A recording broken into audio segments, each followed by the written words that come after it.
à l'opposition qu'il estime en perte de vitesse, qu'il estime qu'il n'a pas quelque chose à proposer justement pour le développement de la République. Qu'est-ce que vous en dites? Merci beaucoup. Nous avions tous suivi la déclaration d'abord d'Augustin Kabouya lors de sa réunion hebdomadaire, si je peux appeler ça comme ça, à l'unité.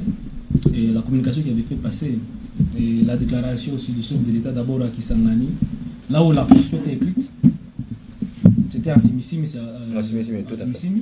là où il a dit que cette constitution a été écrite par les étrangers, je ne sais pas si Kisangani ou les Bohémiens sont des étrangers, c'est là que ça a été écrit et c'est là qu'il avait fait sa première déclaration, mais également la déclaration qu'il a fait à Lubumbashi.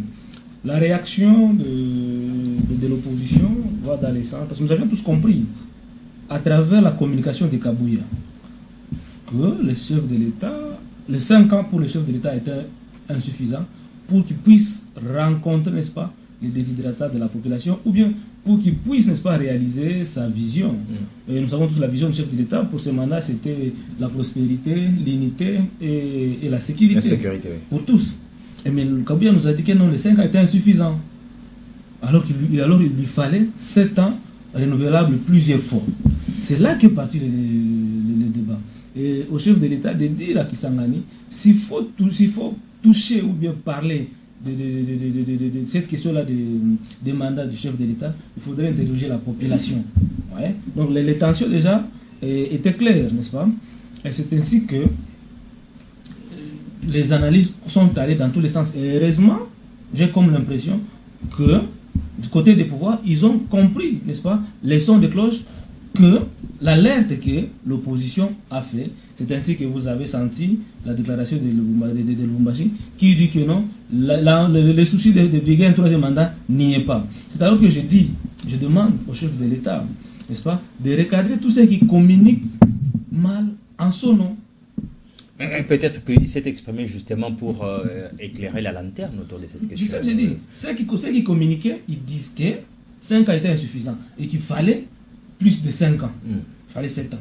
Mais tandis que le chef d'État est à son dernier mandat. Et lui-même nous dit qu'il ne va pas briguer un troisième mandat. Revenant sur ce qui est comme socle de sa déclaration, du chef d'État à Lubumbashi, l'article 217. J'ai comme l'impression qu'à l'IDPS et à l'Union sacrée, les gens se limitent beaucoup plus sur le sens littéraire ou bien littéral de l'article 217. L'article 217 qui dispose que le pays, ou bien, non, disons, le pays peut abandonner de manière partielle ou totale sa souveraineté pour faciliter, n'est-ce pas, la promotion de l'unité africaine. La question que je me pose, c'est de savoir d'abord, quels sont les éléments qui composent un État? Que veut dire la souveraineté? La souveraineté. Un État est constitué de 3 éléments majeurs. C'est son territoire, c'est sa population et le gouvernement qui incarne la souveraineté ou qui met en place la politique de souveraineté. Ouais. Et partant de cela, quand vous lisez l'article 217, on ne parle pas du territoire, on parle plutôt de la souveraineté. Et la souveraineté, c'est quoi? La souveraineté, c'est cette capacité-là, quand un gouvernement, quand un pays, de régler ses propres problèmes sans suivre les dictats venant de l'extérieur. C'est ça, en fait, hein, la souveraineté.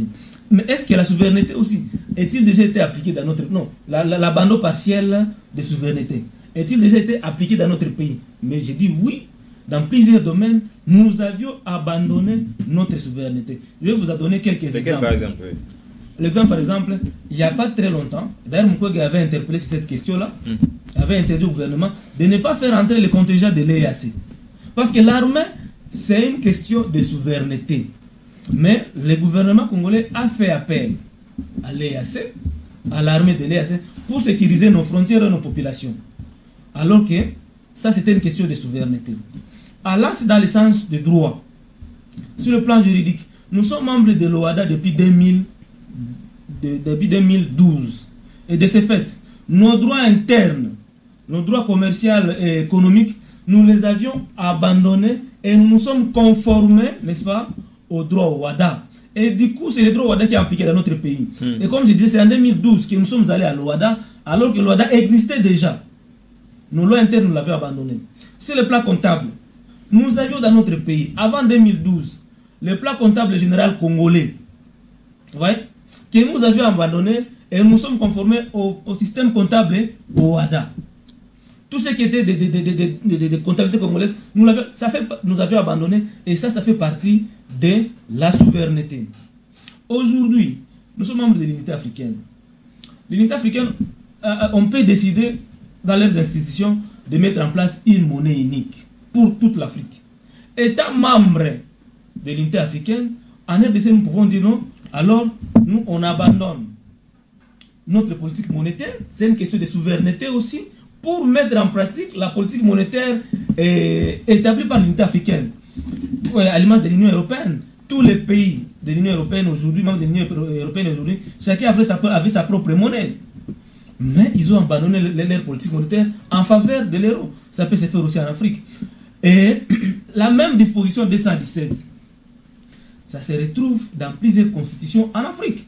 Quand vous prenez l'article 96 de la Côte d'Ivoire, non, du Sénégal, c'est la même disposition. Quand vous prenez l'article 117 de la Constitution de Mali, dispose la même chose que notre pays. Ça veut dire que combattre cette Constitution dans la Constitution, cet article dans la Constitution, ou dire que c'est cette Constitution-là qui expose notre pays, ce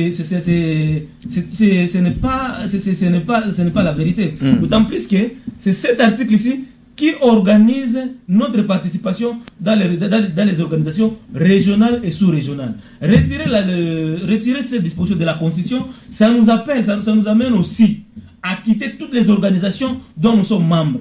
Et vous êtes sans ignorer que pour faire face, depuis Kabila Mouzé, à l'agression dans notre pays, nous faisons toujours recours à quoi? Nous faisons toujours recours au SADC.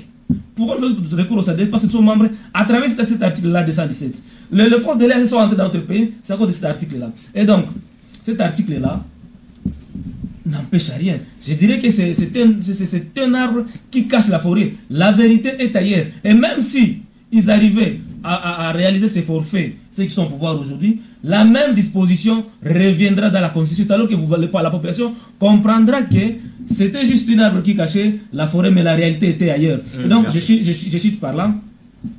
Et nous devons, nous, Congolais, jeunes, devons prendre conscience, n'est-ce pas, de notre avenir. L'avenir de notre pays est radié si et seulement si nous prenons conscience. La conscience que nous avons, comme l'a dit le prophète Dr Denis Mukwege, n'empêche à rien que le gouvernement congolais, n'est-ce pas, puisse rendre justice aux victimes, n'est-ce pas, des crimes de l'Est. Les rapports mapping existent, les rapports mapping est là, le gouvernement congolais n'en fait pas cas. Ouais.